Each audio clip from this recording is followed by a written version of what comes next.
त्याला सुरुवात करूया. नमस्कार सर. नमस्कार सर, कट्ट्यावर स्वागत तुमचं. मलाच खरं तर म्हणजे इतके दिवस तुम्ही कट्ट्यावर कसे आला नाहीत असा प्रश्न पडलाय आणि मला तर असं वाटलं होतं की आपला कट्टा होऊन गेलाय. पण ठीक आहे, आता बजेटच्या निमित्तानं आपल्याला गप्पा मारायची संधी मिळते आहे. तर बाकी सगळ्या गोष्टी बोलण्याच्या आधी आजच्या बजेटच्या बद्दल काही जणांनी त्याचं अगदी ड्रीम बजेट मध्यमवर्गीयांसाठी असं कौतुक केलं आणि खूप मध्यम वर्गाला तर खास करून खुश करून टाकणारं असं हे बजेट होतं किंवा आहे. तटस्थ अर्थतज्ञ, अर्थकारण जाणणारे एक व्यक्ती म्हणून तुम्ही या बजेटकडं कसं बघताय? प्रत्येक अर्थसंकल्पाला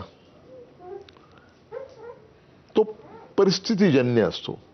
त्यावेळी असलेल्या आर्थिक आव्हानांना सामोरा जाणारा अर्थसंकल्प आहे का, हा खरा मूल्यमापनाचा मुख्य बिंदू किंवा मुख्य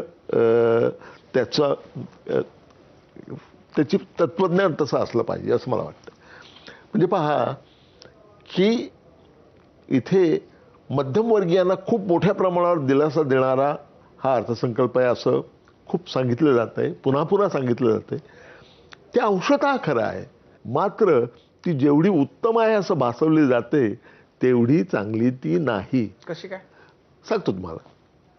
आपल्याला पुन्हा पुन्हा सांगण्यात येतं आहे की 12 लाख रुपयापर्यंत उत्पन्नापर्यंत, वार्षिक उत्पन्नापर्यंत काही टॅक्स द्यावा लागणार नाही. अगदी खरं आहे.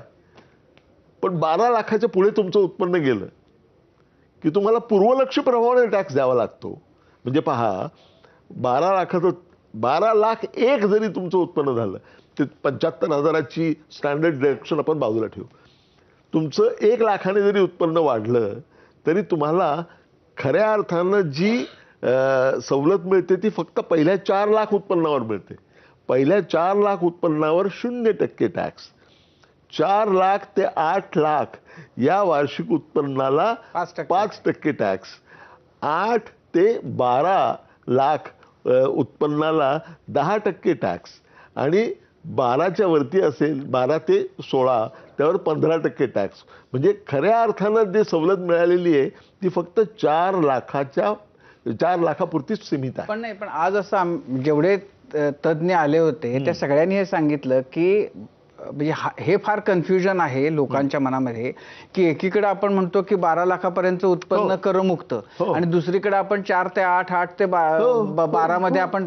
पण त्यांचं असं म्हणणं आहे की जर तुमचं उत्पन्न 12 लाखापर्यंत असेल तर त्याच्यामध्ये जे रिबेट्स आणि बाकीच्या गोष्टी आहेत त्या अशा आहेत की तुम्हाला 12 लाखापर्यंत कर भरावाच लागणार नाही.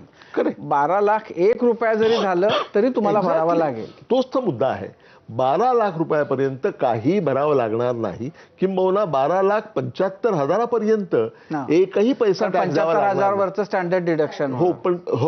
परंतु 1 रुपयाने जरी वाढला तरी तुम्हाला सगळ्या उत्पन्नावर टॅक्स द्यावा लागेल, फक्त पहिले 4 लाख रुपये उत्पन्न सोडून. म्हणजे उरलेल्या 8 लाख तरी ठीक आहे. म्हणजे हा मोठा दिलासा आहे. मोठा दिलासा आहे, वादच नाही. पण तुम्ही तेही पहा की त्यामुळे काय होणार आहे की चांगली बाब त्यातली ही आहे की जवळजवळ 1,10,00,000 कोटी रुपये एवढी रक्कम, एवढी क्रयशक्ती सर्वसामान्य जनतेची वाढणार आहे.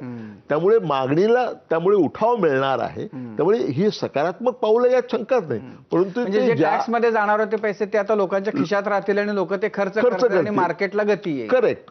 लोक ते खर्च करतील किंवा ते सेव्हिंग करतील. दोन्ही प्रकारे ते अर्थव्यवस्थेला त्याचा उपयोगच होणार आहे.